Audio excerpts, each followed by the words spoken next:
Keaktifan dalam dunia internasional tidak menyurutkan perjuangan kita untuk berdikari dalam bidang ekonomi. Kita terus perjuangkan kemandirian ekonomi, termasuk melalui industrialisasi di dalam negeri dan melalui hilirisasi di berbagai sektor. Kita harus menjamin kekayaan negara sepenuhnya untuk kemakmuran rakyat. Kita juga harus aktif mengambil alih kembali aset-aset strategis bangsa.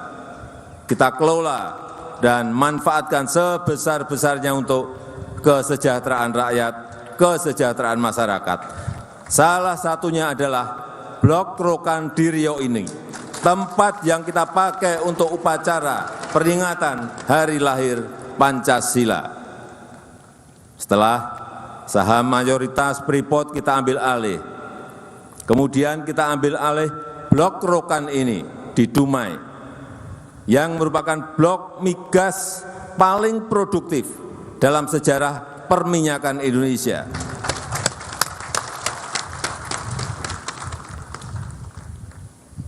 Yang sudah dikelola perusahaan asing Caltex dan Chevron selama 97 tahun.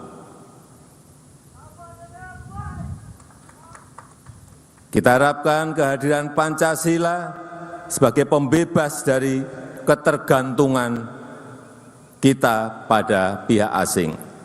Dan pagi tadi saya mendapatkan laporan dari Dirut Pertamina bahwa produksi di Blok Rokan sudah mencapai 162.000 barel per hari. Ini lebih tinggi dari saat dikelola oleh Caltex maupun Chevron, dan merupakan 25% dari seluruh produksi nasional Indonesia. Jadi Blok Rokan ini adalah blok paling besar. Freeport dan Blok Rokan hanyalah sedikit contoh dari semangat dan upaya kita untuk kedaulatan politik dan kemandirian ekonomi, untuk mengamalkan Pancasila dalam kehidupan nyata, membangun ekonomi yang berpihak pada kepentingan nasional, berdiri di atas kekuatan kita sendiri.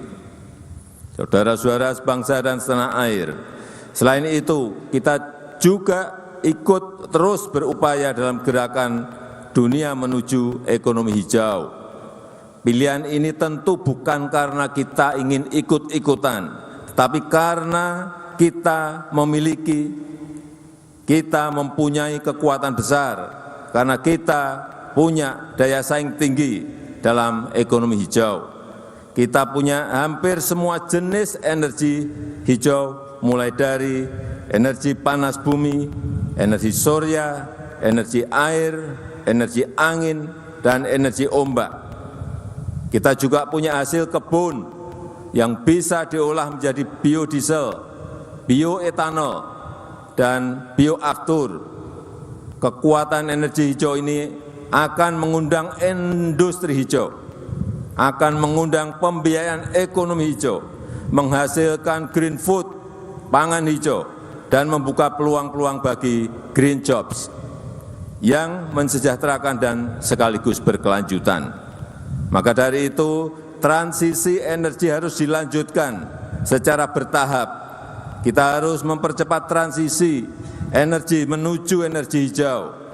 Pertamina dan PLN harus terus mengembangkan energi hijau yang meningkatkan nilai tambah di dalam negeri, yang mensejahterakan masyarakat, mensejahterakan rakyat bawah, yang sejalan dengan nilai-nilai Pancasila. Saudara-saudara sebangsa dan setanah air, di tengah perkembangan zaman ini, nilai-nilai Pancasila harus diaktualisasikan dan diwariskan dalam perilaku nyata, dalam kebijakan-kebijakan nyata yang jelas hasilnya, yang nyata dirasakan manfaatnya oleh rakyat. Kini demografi Indonesia didominasi oleh generasi Y, generasi milenial, generasi Z, Gen Z, dan generasi Alpha.